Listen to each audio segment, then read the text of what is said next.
He's going to get a third term. So Trump 28, Trump is going to be president in 28, and people just ought to get accommodated with that. So what about the 22nd Amendment? There's many different alternatives. At the appropriate time, we'll lay out what the plan is, but there's a plan. We had longer odds in 16 and longer odds in 24 than we got in 28. And President Trump will be the president of the United States, and the country needs him to be president of the United States. We have to finish what we started. Trump is a vehicle. I know this will drive you guys crazy, but he's a vehicle of divine providence. He's an instrument. He's very imperfect. He's not churchy, not particularly religious, but he's an instrument of divine will. And you can tell this of how he's pulled this off. We need him for at least one more term, right? And he'll get that in 28. You're not driving me crazy. I'm really I'm trying to understand the coherence of the things you've just told me. On the one hand, you've said the Constitution is fit for purpose.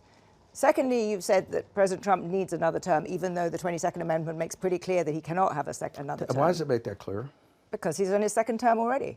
At some point in time, we will make sure we go through, Zanny, and define all those terms. But you will be undermining the spirit of that amendment, even if you find some way around it. If the American people, with the mechanisms we have, put Trump back in office, are the American people tearing up the Constitution? Would that be tearing up? Well, would the American people be going against the spirit of the Constitution, ma'am?